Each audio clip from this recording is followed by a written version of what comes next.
ప్రశాంత్ ప్రశాంత్ అమ్మా దీని పేరు ప్రవళిక. ప్రశాంత్ ప్రేమించి పెళ్లి చేసుకుంది తిన్నే. బాబు మీరు అనుకున్నట్టు ఏం జరగదు. ఆయన వచ్చేలోపు వెళ్ళిపోండి. అమ్మా నేను చెప్పేది ఒకసారి. అమ్మగారు చెప్తుంటే అర్థం కావట్లేదా? వెళ్ళిపో. నోండవే అమ్మ తన పరిస్థితి తెలిస్తే మీరు ఇలా మాట్లాడరు. రేయ్ బయట నెట్టండి రా. పదండి. ముట్టుకుంటే పగిలి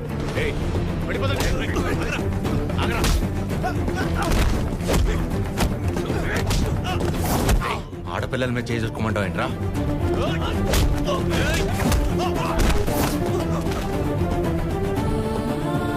ప్రేమించేటప్పుడు మీ అబ్బాయి కళ్ళల్లో ఉన్న కంగారు పెళ్లి చేసుకుని వదిలేసాక ఇంత కూడా లేదంటమ్మా.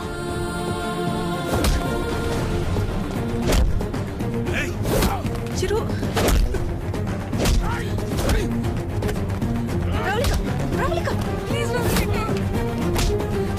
నా వల్ల మీరు ఇబ్బంది పడింది చాలు. ఏం చేస్తావు? చచ్చిపోతావా? పాపం అమ్మ తను చావబోతుంటే అదృష్టం కొద్ది కాపాడి తీసుకొచ్చు.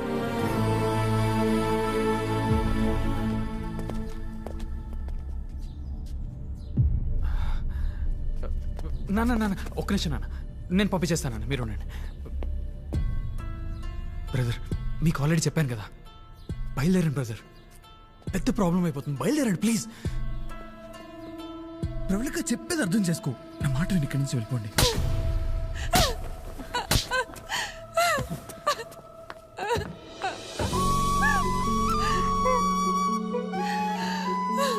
నీ వల్ల ఎన్ని మాటలు పడ్డానో తెలుసా? నేను నీ వెంట పడ్డానా? ప్రేమించమని అడిగానా? చేసుకోమని చెప్పానా? ఎంత నమ్మాను రా నిన్ను.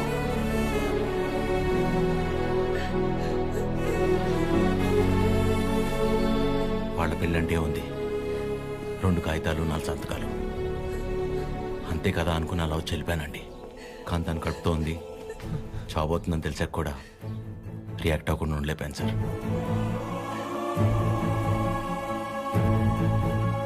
అయినా ఇదంతా జరిగింది నా వల్లే కాబట్టి ముందు నన్ను చంపేయండి, తర్వాత మీ ఇష్టం. ఏ భార్య అయినా తన తల్లి కాబోతుందన్న విషయం ముందు తన భర్తకే చెప్పాలనుకుంటుంది. మీకు మీ ఆవిడ అలాగే చెప్పుంటారు. అలాంటిది నేను ఎవరో మూడో వాడిని. నేను చెప్తే కానీ తెలుసుకోలేని పరిస్థితిలో ఉన్నాడు సార్ మీ అబ్బాయి.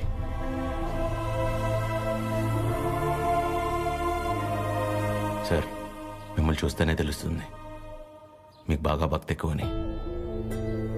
భార్యాభర్తలను విడదీసినవాడు ఎంత గొప్ప భక్తుడైనా రావణుడు రాక్షసుడిగానే మిగిలిపోయాడు సార్. బాబు నా కొడుకు కడుపులో ఉన్నప్పుడు వాడింక బతకడని డాక్టర్ తేల్చి చెప్పేశారు. ఇంచుమించు 7-8 గంటలు మమ్మల్ని భయపెట్టి గాని ప్రాణాలతో బయటపడలేదు వీడు కదండి. ఆ రోజు మేం భయపడ్డంలో అర్థం లేదనిపించేలా నా కొడుకు ఎప్పుడూ ఏ తప్పు చెయ్యడు బాబు. ఏమంటారండి?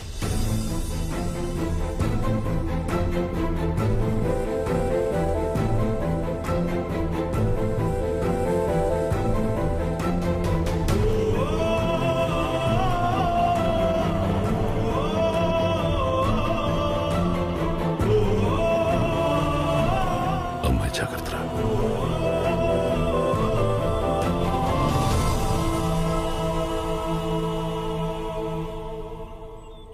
ఇంకా నీ ముఖం చూసే ఊరుకుంటున్నాను ఒకళ్ళ. మర్యాదగా వాడిని ఇక్కడి నుంచి వెళ్ళిపోమని చెప్పు. అదేంటండి, వాళ్ళకి ఇంకేం ప్రాబ్లం రాదు, నన్ను నమ్మండి. దాని ముఖం చూడటమే పాపం. ఆంటీ కోపడకుండా ఒకసారి వినండి. నీకేం తెలీదా అద్యా? ఇంకా ఇక్కడే నుంచున్నారే, వాళ్ళని ఎక్కడో చోటుకెళ్ళి చావమను. అరే కలిసి బతుకుదాం అనుకుంటే చచ్చిపోమంటారేంటండి? మాట్లాడుతుంటే మధ్యలోకి వస్తున్నావు. అసలు ఎవరు నువ్వు? నీకేం సంబంధం? నీకు నాకు సంబంధం ఉంది కదా. నేను మీ కూతుర్నే కదా. ఏం తెలుసు నా గురించి నీకు మీ ఆయనకి? ప్రవళిక నిజంగానే ఏం తెలీదా ఆంటీ? ఇష్టం కష్టం చెప్పుకోవాలనిపించి నాన్న మీతో మాట్లాడాలంది అంటే తప్పించుకొని తిరిగేవాడు. ఎక్కడ ఏం అడుగుతానో ఏం చెప్తానో అని. ఇక ఈవిడ మైండ్ సెట్కి తగినట్టుగానే నేను ఉండాలి. ఇంట్లో ఆడపిల్ల కన్నీళ్లు తుడవడానికి చేతులు రానప్పుడు మాటలు కూడా రాకూడదమ్మా. ఎవరో ఆడదైనా తన ఇంట్లో మనిషి అనుకొని కన్నీళ్లు తుడవాలనుకునేవాడికి ఏ సంబంధం ఉండక్కర్లేదమ్మా.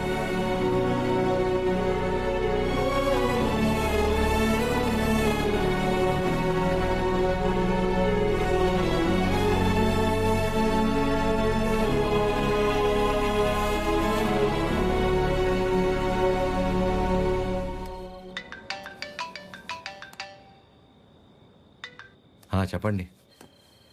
ఏం చేస్తున్నావు? ఏం లేదండి, నాకు బాగా ఇష్టమైంది మీ దగ్గర ఒకటి ఉండిపోయింది. అది ఎప్పుడు తిరిగిస్తారా అని ఆలోచిస్తున్నా. అవునా, ఏంటది?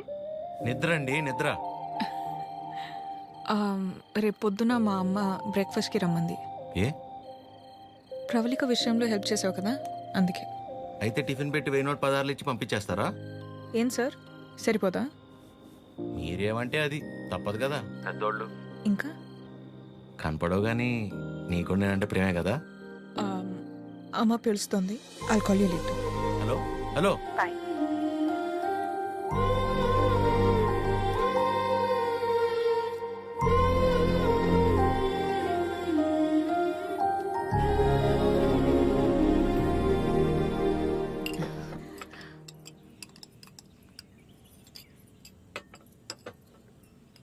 ఏదున్నా ఫ్యాక్టరీలో మాట్లాడి అట్నుంచటే పంపించేస్తాను తప్ప ఇంటిదాకా ఎవరైనా రావటం చాలా రేర్.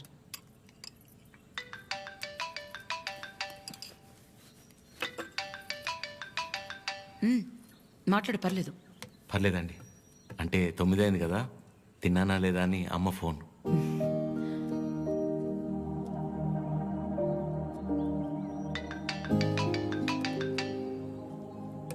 పద్మమ్మ సేమ్, తిన్నానా లేదా అని.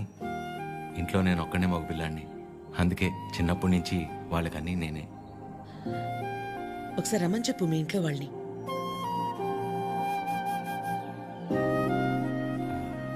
పర్లేదండి. పర్లేదేంటి, రమ్మను. వాళ్ళు ఫ్యాక్టరీ చూసినట్టు ఉంటుంది, నేను ఒకసారి వాళ్ళని కలిసినట్టు కూడా ఉంటుంది.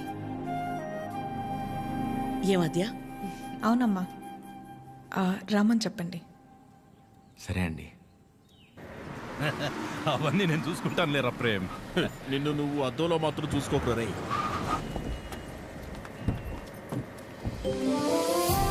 చిరు, ఎలా ఉన్నావురా? బాగుందమ్మా. నువ్వు లేకుండా ఇంట్లో ఏం తోచట్లేదు. టైంకి తింటున్నావా? ఇక్కడంతా బాగానే ఉందిగా, ఎక్కడ ఉంటున్నావు? షూ. అన్నీ ఇప్పుడే చెప్పాలా, తర్వాత చెప్పచ్చా? సరే సరే, తర్వాత మాట్లాడుకుందాం. ఒకల గారు, నమస్తే.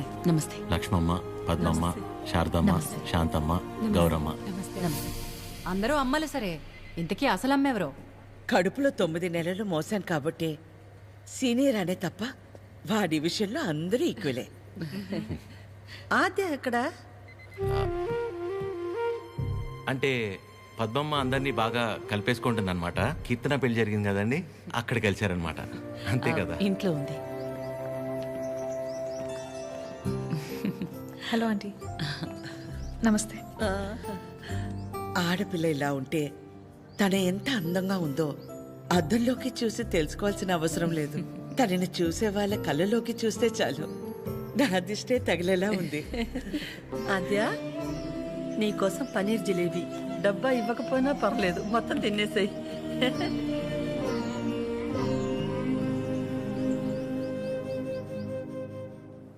ఏంటి ఆద్య, ఇంకా ఏం ఆలోచిస్తున్నావు? ఆంటీ చిరు వాళ్ళందరితో బాగానే క్లోజ్ అయ్యారు కదా ఆద్య. అదే ప్రాబ్లం ప్రవళిక. అనుమానం ఉండి అబద్ధమని తెలిస్తే కోపంతో పోతుంది, కానీ ఇంత నమ్మాక నిజం కాదంటే తట్టుకోలేదు. అండ్ దాట్ టూ, ఇదంతా తెలిసి నేను సైలెంట్గా ఉన్నానని మా అమ్మకు తెలిస్తే ఎవరున్నా లేకపోయినా నా లైఫ్లో అమ్మ ఉండాలి. ఎవరి ద్వారానో ఈ విషయం ఆంటీకి తెలిసే కంటే నీ అందరూ నువ్వే వెళ్ళి చెప్పడం కరెక్ట్ ఆద్య.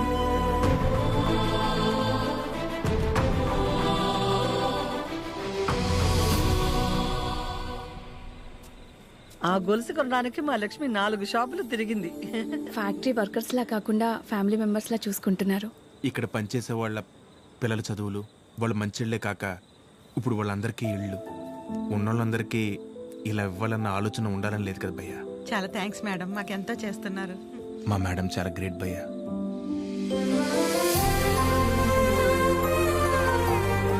సరే సరే. రే ప్రేమ్, ఫుడ్ ఐటమ్స్ లో ఏం బాగున్నాయి రా? అన్నిటికంటే నువ్వు రా అన్నది బాగుందిరా. కూర్చోండి ఆంటీ. ఏంటి అందరూ చాలా సీరియస్గా మాట్లాడుకుంటున్నారు? ఏం లేదు, నీ గురించే. ఫ్రిడ్జ్లో పెరుగు ప్యాకెట్ పెట్టడం మర్చిపోతేనే మేమందరం కలిసి ఓ 10 నిమిషాలు మాట్లాడతాము దాని గురించి. అలాంటిది నువ్వు ఒక్కదానివే ఫ్యాక్టరీ, ఇల్లు, బిజినెస్ ఇదంతా ఎలా సాధ్యపడిందా అని. ఓ అదా, ఆద్య వల్లే. లైఫ్లో ఇంక హోప్ లేదు, అంతా అయిపోయిందనుకున్నాను. అప్పుడు ఆద్యకి 8 ఏళ్ళు. ఒకరోజు నా దగ్గరికి వచ్చి, అమ్మా నేనేమైనా తప్పు చేశానా అంది. నువ్వు తప్పు చేయడం ఏంటి అంటే ఏమందో తెలుసా? నేనే నీ ప్రపంచం అంటావు కదమ్మా, నువ్వెలా ఉన్నా అది నా వల్లే కదా. నువ్విలా ఉన్నావంటే నేనేదైనా తప్పు చేసి ఉంటే చెప్పు, ఇంకెప్పుడు చెయ్యను అంది. ఆ క్షణం అనిపించింది ఇంకెప్పుడు తన నా దగ్గరకు వచ్చి అలా అడిగేలా నేనెప్పుడు ఉండకూడదని.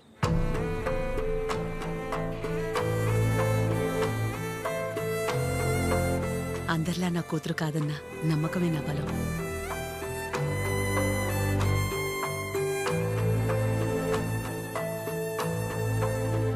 మీ బలం మీ చిరు, మీ పెంపకం తన ప్రవర్తనలో కనిపిస్తుంది. చాలా బాగా పెంచారు మీ చిరుని. చిరు, ఇంతమంది ఆడవాళ్ల మధ్య పెరగడం నీ అదృష్టం.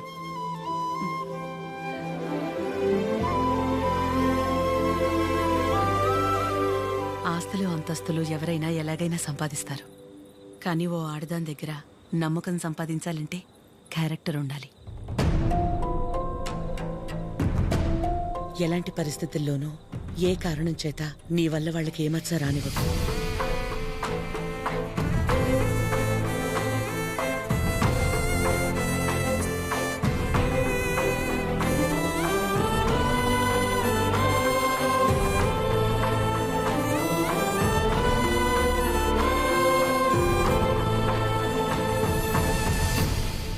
బయలుదేరిపోవడం ఏంటక్క? ఒక్కసారి ఇంటికి వెళ్ళాక మాట్లాడుకుందా. అది కాదక్క. గౌరీ, హాయ్ భయ్యా. నమస్తే అండి. మీరందరూ ఇక్కడుంటే ఆవిడేంటి మేడం గారు ఇంటి వైపు వెళ్తుంది? ఎవరు? మన పద్మం గారు.